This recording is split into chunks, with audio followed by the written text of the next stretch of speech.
All right, so earlier today we sat down and we watched the movie T.I.M, which is an acronym for Technologically Integrated Manservant. This, of course, is like a lot of other films, like a Megan or whatever, where you have a android in your household and they're supposed to be there to help.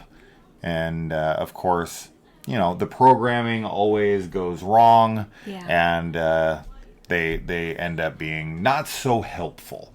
This Georgina Campbell from Barbarian is the star here, and she plays our main character who's hired on to this place to fix the prosthetics of the manservants, of the T.I.Ms. She and her husband are recovering from an affair.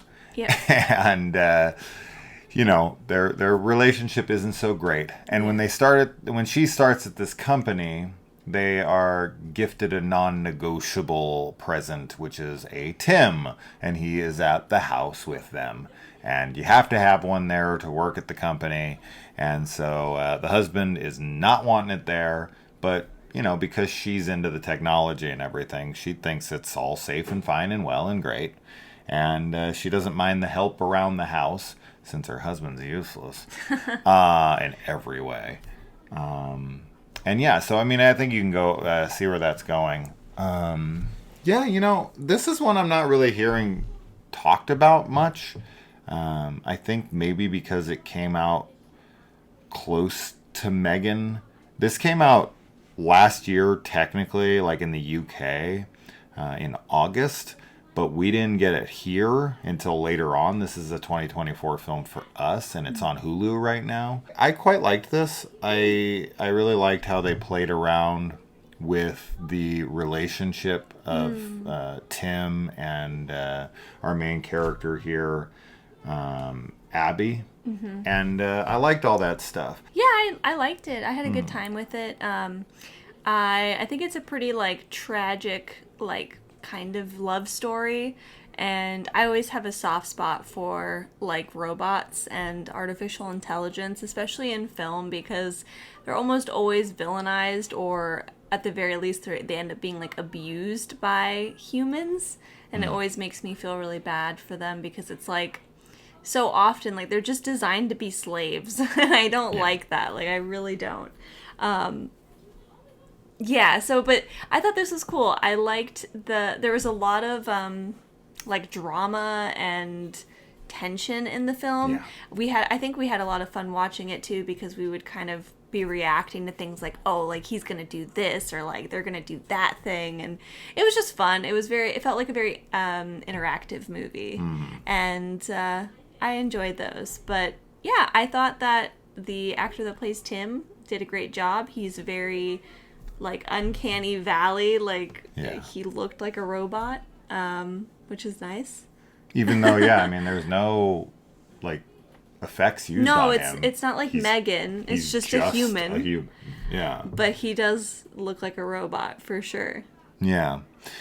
I think one of the cool aspects of this film that I quite liked, and I guess would set up sequel potential here for sure, is that T.I.M is the same model throughout the film. Yeah. And so, like, this town is the only place that has them so far. They're kind of, like, testing them out around the area. And so, like, you know, the places that they go have T.I.Ms and they all look the same. Yeah. So that added, like, a little bit of almost like a body snatcher kind of feel to it, where there's, like, duplicates of people that, you know, it feels kind of unsettling. Like, if you were to walk into places and, like, everyone looked the same. Yeah, and it's weird. It is, and I liked that idea. You have one end of the spectrum, which is the husband, who already is under, you know, under a microscope by his wife. She's trying to, like, rebuild this relationship. And then you've got T.I.M, who is, you know, an android, but of course he starts to question his existence, and he becomes a little too obsessed with his primary owner. Yeah. Yeah. And there's that aspect of it as well that I liked how they played off of both of those things. And of course, while we were talking about it, one thing I did, I usually like when really dark things happen in the movie.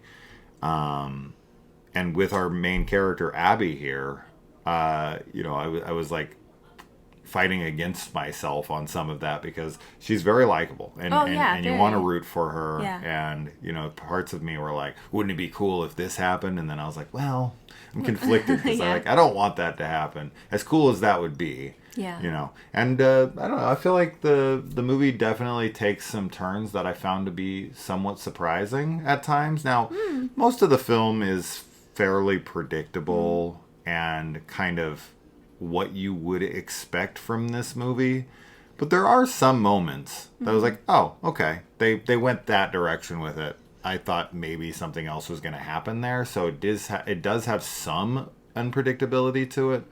But ultimately, I think that the film mostly is going to be something that people are like, it's very like paint by numbers in a lot of compared to a lot of these types of films. And it's not doing anything ultimately better. It's not reinventing the subgenre of like AI horror. And we are going to be getting a ton of this. Yeah. We already are. We have there's been plenty of things before Megan. Megan is nowhere near the beginning of this. Right? I mean, you go back to the Twilight Zone, you can go back way before that even, and you got stories like this. Or you can come up to like Terminator and all these things. So AI taking over, but these like more contained, smaller stories. And it's when you're watching a horror movie, of course, you're always on edge with that character. So it always is like, if you were to watch this not knowing what genre it was, at first you would just kind of be going through it, wondering where this was going exactly.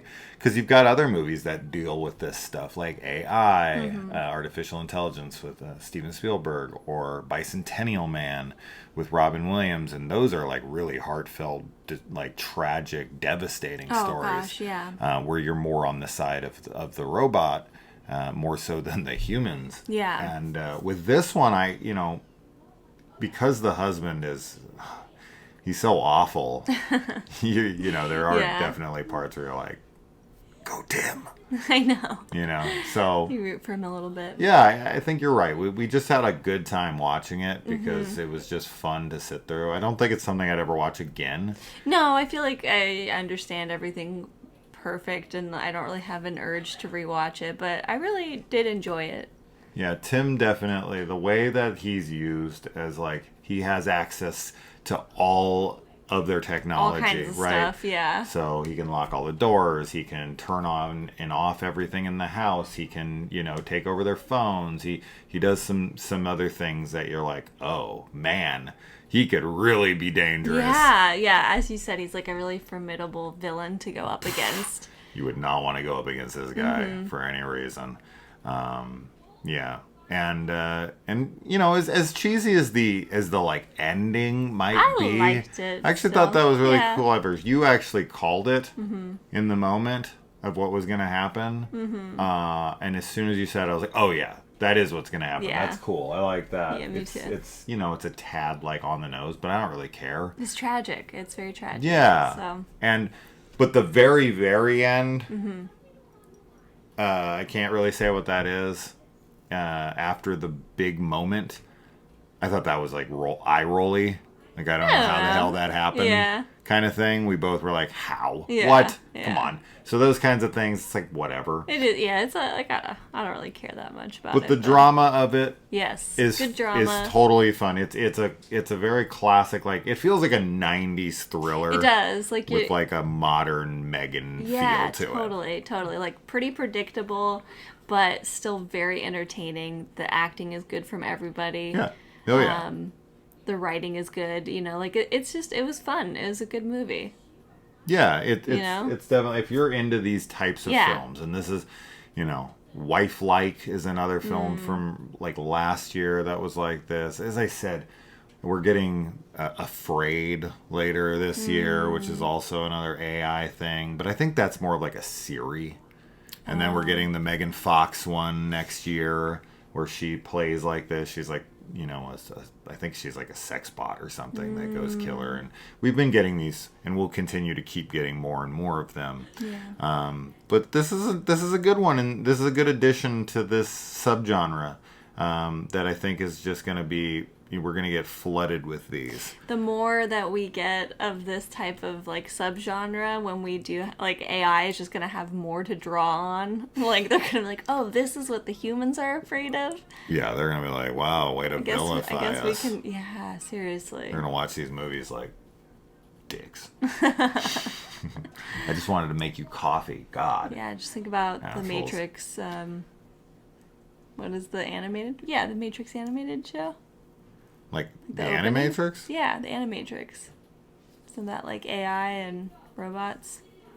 Yeah. Like, Yeah. yeah, okay. Yeah. The rise, the Age of Resistance, I think, part 1 and 2. Something like That's what's that. gonna happen. Yeah, probably. So, yeah, I would watch a sequel. Me too. Yeah. I would. too? Yeah, I would like them to make that. Tim squared. Yeah. Timmy. Tim. Yeah, Tim 2.0. Right? Yeah. Yeah, because we also had a Child's Play remake. That's very, very similar to this as well. So they make them like crazy. But if you're a fan of these types of movies and you like Georgina Campbell, definitely check it out. It's on Hulu. I'm not hearing anybody talk about it. It's not great, but it's totally watchable. Yeah, it was good. Yeah. So let us know. All right. Bye. Bye.